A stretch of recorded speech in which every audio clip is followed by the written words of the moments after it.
G'day YouTube, Warbles on a lot here, talking about life on the edge. We live on a lot of edges. We live on a planet that's 2/3 water, so we're on the edge of wet and dry.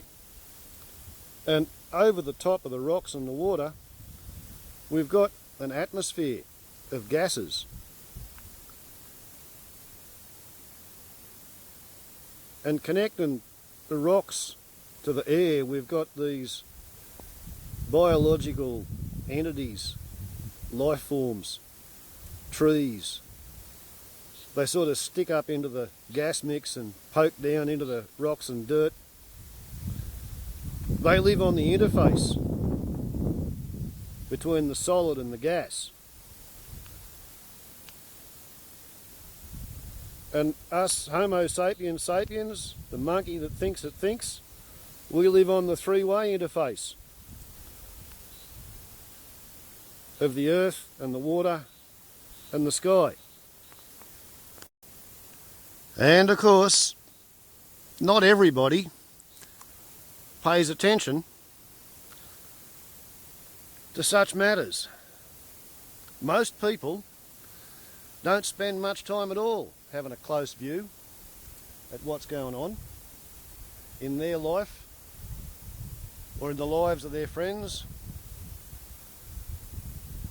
or of the people they live around, just in their town, in their district. You'll find that it's not considered normal to think closely or look closely at anything. People who look closely at stuff and become anxious about it, they're called neurotics.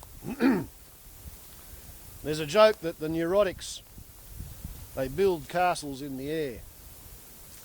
And psychotics live in the castles in the air.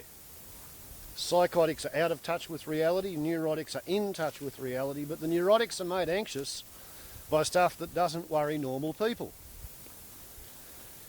Okay, while we're on that one, the psychiatrists and the psychologists, they collect the rent on the sky castles, and the psychiatric nurses, they trim the gardens and make the beds. But the neurotics are the ones who are made anxious by stuff that doesn't bother the normal people. And the normal people, they light fires to make stuff become cold. And that's out of touch with reality, and being out of touch with reality is called being psychotic. So, we're living on a planet, we're living on the edge of a three-way interface, and the planet's on the edge of the Goldilocks zone, where if we were any further away from the sun, it'd be too cold and all the water would turn to ice, and if we were any closer into the sun, we'd be too hot and all the water would boil away. And we're only maintained at the temperature we are by the combined activities of biological life forms. Ever since the 1970s we've known this, when James Lovelock, the British physicist, explained the Gaia hypothesis and how the Siberian snow daisy, in a year when there was a lot of solar energy coming in compared to average because of the sunspot cycle, as the solar radiation went up, the black snow daisies got too hot and died, and they were replaced by white snow daisies that reflected energy back into space, radiant energy, light, heat. And as the solar insolation, as it's called, reduced, so the white snow daisies got too cold and they died out, and they were replaced by the black Siberian snow daisies, and between them the snow daisies were able to cope with a 10% fluctuation in insolation, or the amount of energy arriving on planet Earth from the sun. And Lovelock decided that this planet is a super organism. Well, we, Homo sapiens sapiens, the monkey that thinks it thinks, we're on the edge we may be actually over the edge, beyond the edge, past the tipping point, of having pushed, pulled, stepped and trod on every control lever we could find in the cockpit of the atmospheric heat engine. We've changed the reflectivity of planet Earth by cutting down the forests and exposing the soil and then eroding it and putting that in the bottom of the bloody oceans. We've fiddled with the gas mix. We've just about doubled the amount of carbon dioxide that there used to be in the atmosphere compared to 300 years ago. We've been wiping out species as fast as we could go. There's about 1/10% of the life in the ocean that there was there 500 years ago.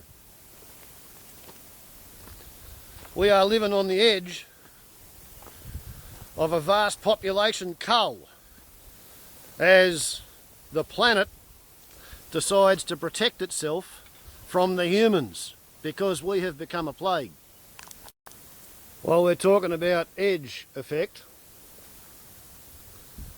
this marks the edge of the Endangered Species Sanctuary.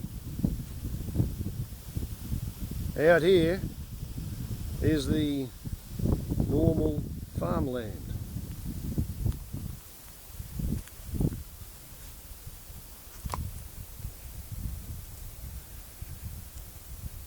Because I'm so neurotic, I live out past the edge of the society that's trying to flog the surface of the earth that I have to live on. They say I'm a nut. I'm neurotic. I care about shit that normal psychotics don't bother about. The people who light fires to make their food grow cold. The people who try to harvest as much as they can every year. The people who try to get more every year out of their paddock than they put into it. And I'm the idiot. Because I pay rates on an endangered species sanctuary and try and give the land a chance to recover so that it can go back to looking like it did before Captain Cook come here and released the fucking sheep and potato brigade. Warbles on a lot to YouTube. Technically, I'm the nut because I live out past the edge of the society that I never have fitted. Can't remember ever fitting into any group I tried to be a part of. So, mad scientist, fool on the hill, hillbilly hermit. The hours are long, the pay's lousy, but you get to figure out what you want to do with every day that you've got. That's what it's like out beyond the edge. Ciao.